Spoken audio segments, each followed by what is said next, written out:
Hello, everybody. Welcome to another episode of the Founder Led Sales Podcast.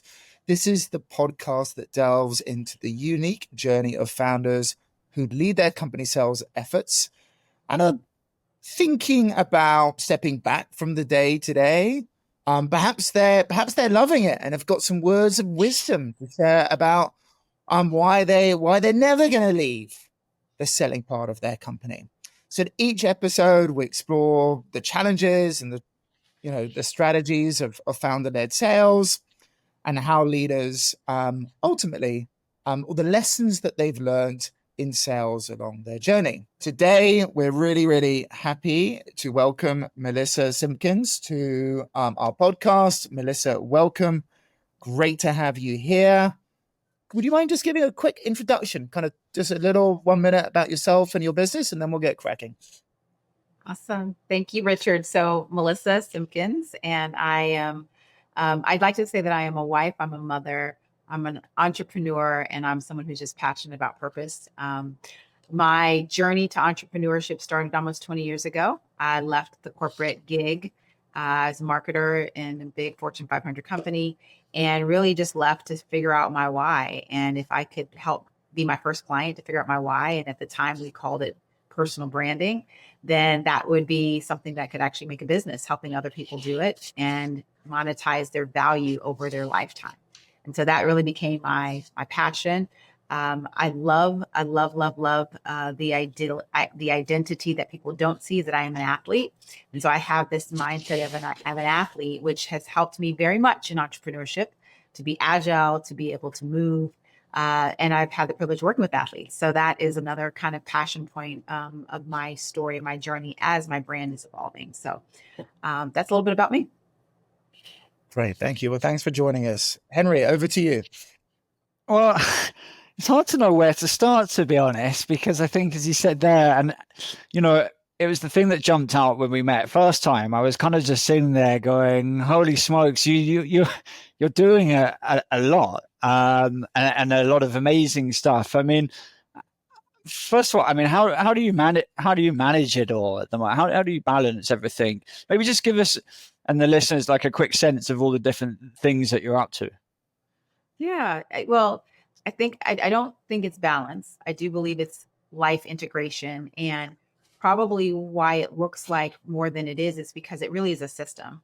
And so my business really started with me trying to figure out how to do just that, right? As a woman in a high growth entrepreneurship, and then just having a really great career. But I didn't just want that to define me. I wanted to have a life and I wanted to pursue my passion. And so it really became this pursuit of, is there a formula that you can literally create the life that you desire? Not just have a good paycheck, not just have a good job, not just have a good platform, but actually have a good live well. And to me, that was leadership. So my company is Velvet Suite. So that's what I left corporate to start. And over the course of time, the last 10 years, we created a platform called the She Suite, which was focused on advancing women. What people don't know about this story is the She Suite's curriculum experience. And what we do is we're ed tech. So we create leadership experiences, transformational leadership experiences for employees within corporations. Ultimately, they want to retain, develop, and advance this talent. And the talent wants to be able to have meaningful work that they love and that they can pursue over time. So that's where the two meet. And our platform and our experience, our curriculum actually started with the NFL. It started with athletes, really taking peak performance. The mindset of elite athletes is that they really have the ability to master fundamentals. They have the ability to be able to execute under pressure. And when they are able to do that well, it creates a platform for them to do other things well, right? Yeah. And so that became an interesting insight around, well, how do we help people, particularly people who work day jobs and, who have these passions, create a life that they can build a platform of impact, but they can also have a life that they really love and they can get paid really well for doing high value work. And so She Suite was just one of those entities that came from Velvet Suite, but it is not just, it became that platform. So we do overall leadership development, and we had a platform for women. It started with the NFL, and we continue to support corporations as they're looking to build like their talent pipeline. So you still got the NFL part, and then there's kind of the enterprise. I mean, how many different markets, I guess, are you selling to? Let's call it what it is, or doing business development with, or building relationships. How many different markets are there? Oh my gosh. I mean, we've had everything from the NFL to ed tech to uh, automotive to insurance to financial services to packaged goods to you know consulting. So we've worked across a lot of different industries. I think what's fascinating about our work is what is common is people. Like Yeah, people are people, and they choose professions based on their skills and experiences and their passions. But the fundamental thing that drives us to perform is very simple. yeah, We know who we are. We need to know how we show up in teams and groups, and we need to know how to influence others. And so we built that formula, and it has been really powerful to see, over the years. Like we started with the NFL with men, but just 2 years ago, we did a first ever cohort with all women with the nice. same formula, but it was like Yeah, almost 20 years later, right? So it's just what stays the same about people, but what it also changes, and just being able to create a formula around that has been really, I think, gratifying too. yeah. And I mean, so obviously, even though that's the kind of common denominator, these people will still live in kind of different areas, right? They'll be going to different types of events or belong to different associations. How do you balance? And this is a two-part question, Melissa. So one is like, how are you balancing that yourself, and how are you putting a kind of a structure around that to support the other people around you, to assist with those activities and the building of the relationship and the network? Yeah, it's a great point, because one of the things that happens in founder-led marketing is that it's a lot of relationships, right? And Yeah, so it's those associations and those connections and referrals that begin to happen. But at the same time, you have to be focused. And so one of the things that I've been trying to apply for our team is less is more, right? Who are we really targeting? And we think about the buyer for what we do from a B2B perspective. In the past, it has been HR, talent leaders, learning and development leaders. At yeah, some point in time, not too long ago, DE&I leaders. Even that landscape has shifted, particularly in North America. So it has been a journey of constant clarity. Like, how do we really define who is our persona and our ICP, and how do we really get clear on who is best suited for what we serve? And that's been a journey, right? So it's been this referral network and growing, but also like, how do you become more focused? And that's yeah. challenging. It's not easy. How close to doing that do you think you are, and what's stopping you from doing it? Oh, we're doing it. We're doing it. Oh, you're doing okay. Yeah. Part of what has been intentional. I think Yeah, intention has been one of the key words that I think is marking 2025, particularly because there's so much change happening. hmm. And really being clear about where we want to be positioned in the market. How do we define that message? Who then needs to know about it? I mean, it's all the things that you all talked about. It's a very intentional process. Yeah, And I think most founders have to have that at agility mindset, because things out of your control are constantly changing. The market's changing, the economy's changing, government policies are changing. And so how do you stay true to your core, but then have this ability to have this, what I call the ultimate advantage, which is agility, to be able to pivot when necessary, to be able to sustain the business and take advantage of opportunity, because these are things you didn't create, right? But yeah, there's for sure. a gift of opportunity in it. Do you see the focus that you're going through now, is that in part driven by a need to reduce the reliance on you, or are they two separate things? Do you think it's, I mean, obviously we all know that it's difficult to go after lots of different markets at the same time, right? If you're building relationships, just the bandwidth, right? To be at all the different places and to be developing those events, to know like an ICP really deeply. So there's that, but is there also part of kind of long-term succession planning of how you're building the company and trying to reduce the dependence on you as the founder to drive all that? Is that enabled by the focus, or it's not part of the thinking?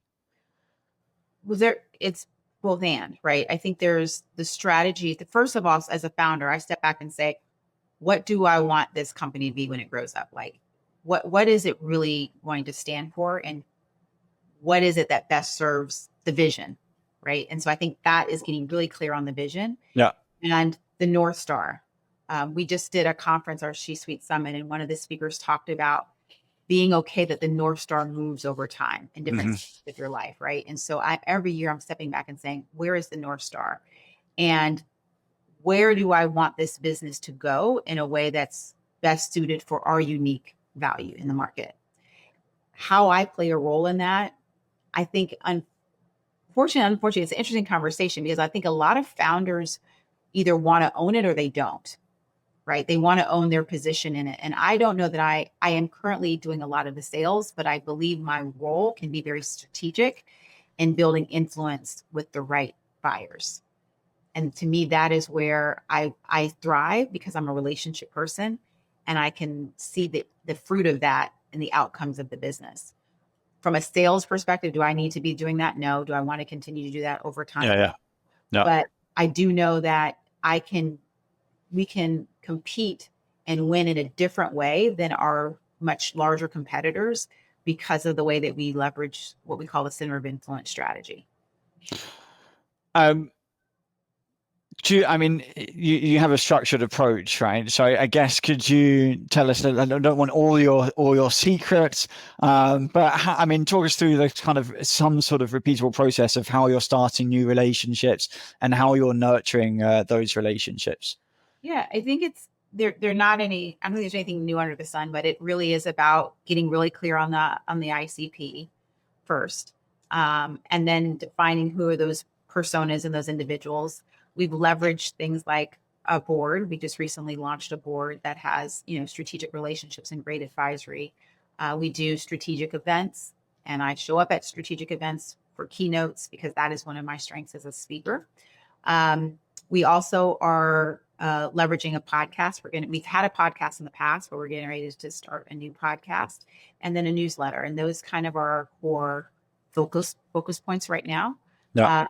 To really begin to build and strengthen the relationships over time with key accounts and key decision makers in these organizations. And to be clear, when we think about industries, we have some industries that we have focused on: financial services, healthcare, medical devices. We've had lots of use cases in those industries, but what kind of commonality draws us together is the Fortune 500.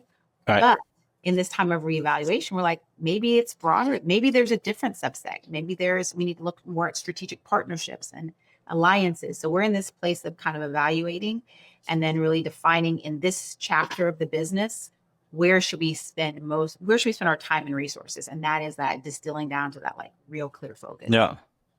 Well, what do you think? What's the biggest challenge related to this at the moment? That's a good question. What is the biggest? There's many challenges. There's always many. Well, you can give us a top 3 or 5. Give us 5 if you want. Okay, let's do the top challenges. I think one of the top challenges is really clarity, right? Because that creates direction and intention. I think access to the right relationships.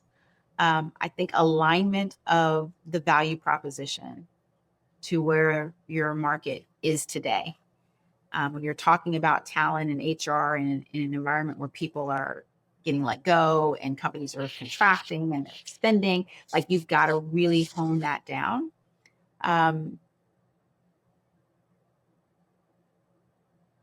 Those are 3. Those are the top 3, I would say right now. If you want me to keep going, I can, but those are the top 3.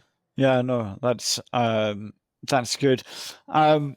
And I guess if you were going to do something like tomorrow that you've not been able to do to solve those challenges, is there a tech part? Is it the right people, the right seats? Because I think a lot of what we see, right, is everyone always has the same kind of challenges or issues. And then you go on LinkedIn and you see what kind of all the LinkedIn influencers are saying. And it's like, right, well, if I had a team of 50 marketeers and a 5 million budget and a tech stack that I didn't have to implement, sure, okay, cool, off we go.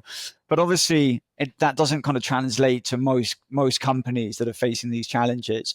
So I guess if you could do, fast forward, let's say 6 months or 12 months, and solve something or do something, do you know what that would be right now if you were able to wave a magic wand and do that tomorrow? I would say there's many things, but again, distilling it down to simplicity and intentionality. In the next 6 months, I would say that we really have established our thought leadership in this we're in a pivot right now in Yeah. this new positioning and messaging and that differentiation. Because you can have a lot of sales leaders, you can have a lot of content, but it doesn't mean you're breaking through. It doesn't Yeah. mean it's getting people's attention. And the work that we've been doing to really crystallize our position, I think in the next 6 months that people are like, wow, they're different. Like we Yeah. don't have anything like that. We've got to get on board with that. To me, that's a win. And you know what? Then you're creating demand, which is a different conversation. Yeah. Right? To me, that's huge. And that thoughts leadership is going to come just from you, or you're going to kind of amplify that through other voices in the organization as well. Yeah, it's going to be our brand positioning, right? Okay. So we're in a shift right now. Our platform, we've been known in the market for the past 10 years as the She-Suite. Yeah. Right? That is we're 100% committed to supporting advancing women for the benefit of all in the workplace. We represent nearly in US, nearly 50% of the workforce, and they represent 80% of the buying decisions across the world. Yeah. Right. It's not smart. It's not business smart not to support women, and women do have different challenges in the workplace. We are in a moment where we need to make sure that we're equitable for all. And we have a story to tell from a Velvet Suite perspective that is really that we've been able to support leadership at the highest level for many years. And so in our moment of pivot, it's how are we messaging that difference and how are we tying back to our product in a moment there's a lot of change happening in the States.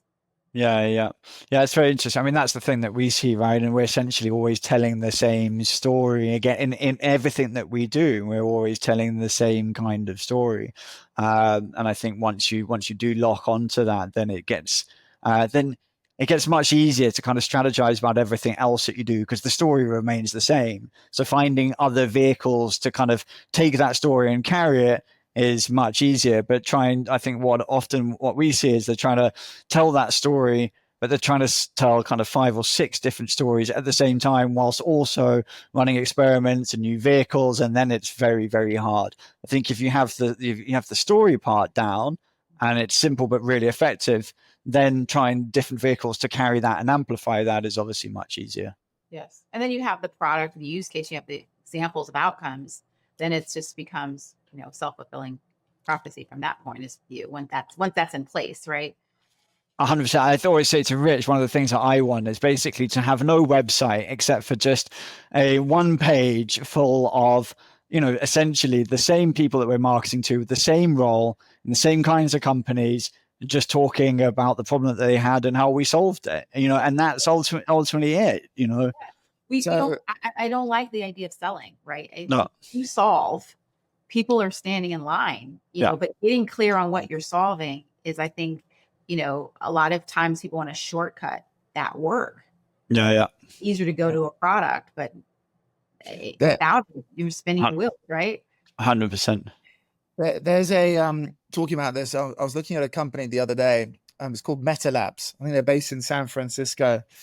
And if you go to their website, it just says we make interfaces, and then it's got their kind of top 10 clients, which everyone's heard of.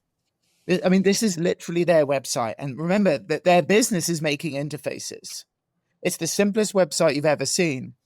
And I, just for fun, I inquired. I said, typed in some information in the inquiry form, and I got an auto response back, which, as a salesperson is like a big no-no. You never know. And the email was, "Thank you for your inquiry. Our rate started at $250,000 and we have a 6-month waiting list.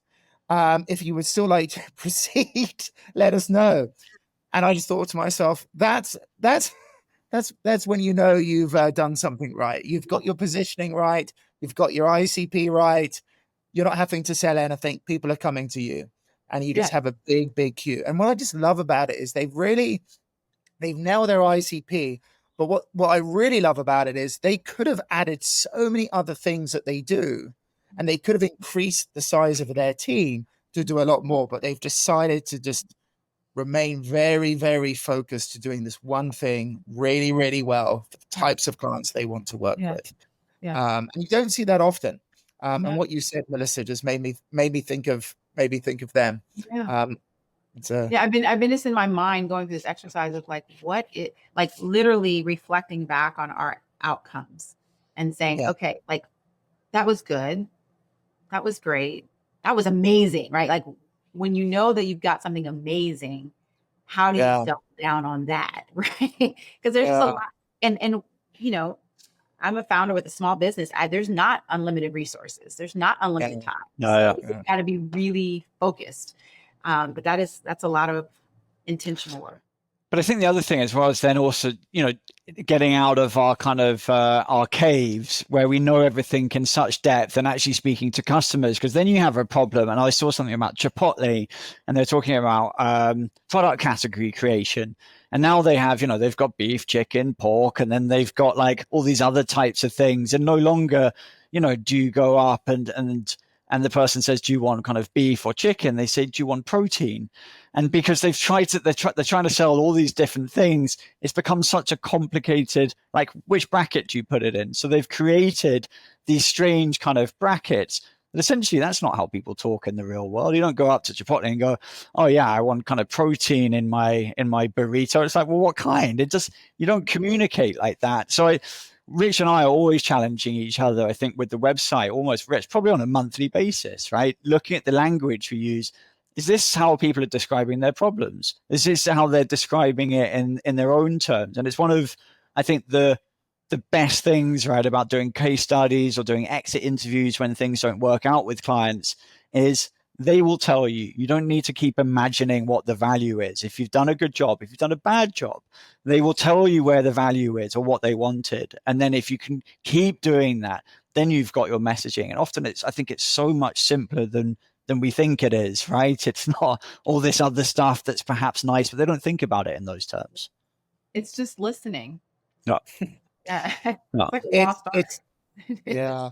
Well, and actually, I think, Melissa, it is just listening. But ultimately, I think one of the reasons I personally believe that founders should stay in the sales process as long as possible is it gives you the opportunity to listen to your customers.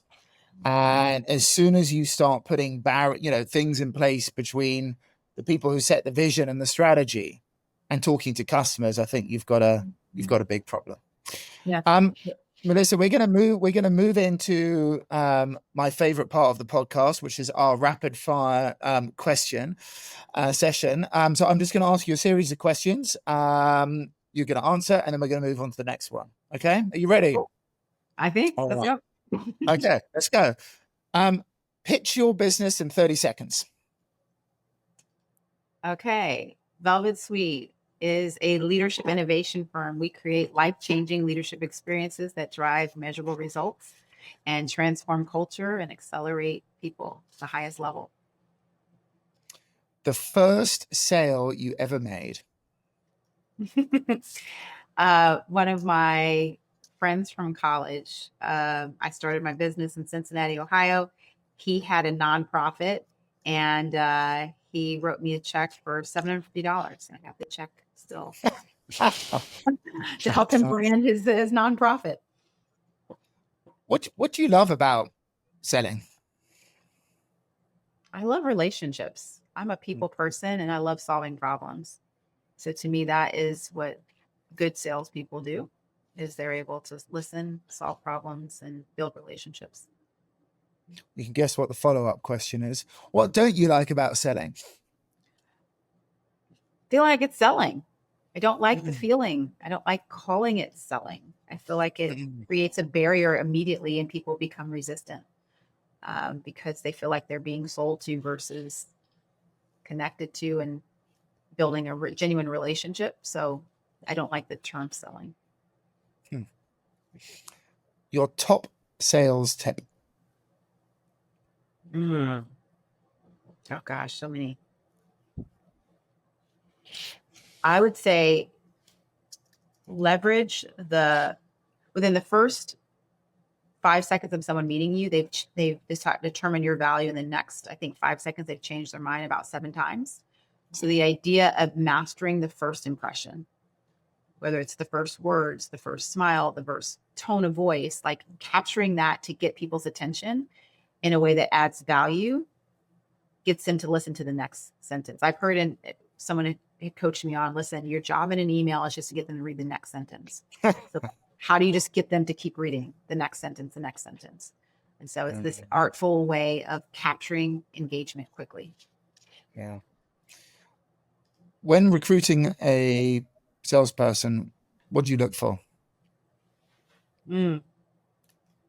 Relationships, proven outcomes, the ability to have building systems, CRM, knowing how to develop a sales process, and how quickly they've been able to prove and that they can close the time to close. I think that's often in a long lead business. We need to accelerate that. So their proven ability to do that. That links in well to the final question, which is, how do you keep in contact or build relationships with prospects over a relatively long sales cycle without being too salesy? How do you avoid sending that email that says, hey, just checking in? Hey, just checking in. I try to create a cadence every week that I am connecting. I'm making connection a part of my rhythm, my work rhythm. The other thing that I believe is under leveraged is voice. If I can get your cell phone, I will leave you a quick voice note. Hey, I was thinking about you, saw this article. How are things going? I wanted to make this introduction. So just adding value and doing it in a differentiated way. Inboxes are scary places for a lot of executives. So finding a way to get out of the inbox, whether it's a text or a voice note, and just adding value is kind of my approach. Cool. Awesome. Melissa, thank you so much. I really love that final one, voice. I'm pretty sure I read a couple of months ago a study that was done that showed, when we hear someone speak, obviously, the best is being on stage and speaking. You said that you're a speaker. I mean, there's nothing like being on stage with a live audience and speaking to build trust and that kind of relationship. But I'm sure I read somewhere that just hearing someone's voice instead of reading something is something like 15 times or greater, more effective than getting them to pay attention, than getting them to go to the next sentence. As you said earlier, people, very easy to read the first line of an email, then press delete. For some reason, we don't do it when we're listening to a voice message. That's right. And we get so few. Think about how many executives get in emails. How many get voice notes? I think it depends on your voice, Melissa. Luckily, you've got a nice voice. There's definitely some people I know. I'm like, I'm not listening to more than 5 seconds of this. Sure. I also think I worry. I then skip forward. I'm like, it's so good now, but it's also because people aren't doing it right. And if it's done on value, then I'm like, okay, it's going to become, if they get the AI bots out, and then suddenly your WhatsApp is just thousands of voice notes. Oof. It's going to be difficult. It's like, how long can you keep it a secret, right? Yeah, exactly. Melissa, I just found that article about Chipotle and product category creation. I'll send it to you because I think it's super good one. It's to that point. Someone had sent me, one of my clients had sent me this new CEO of McDonald's that talked about their whole category creation and trying to again address this protein situation. So it sounds like that's really important in their industry. Yeah. Awesome. Melissa, thank you so much for your time. Thank you for coming on the show. Great to have you as a guest. I think we can wrap it up. Henry, all good? Any final words? Great stuff. All right. No, it's just nice to see you again. So good to chat. Thanks.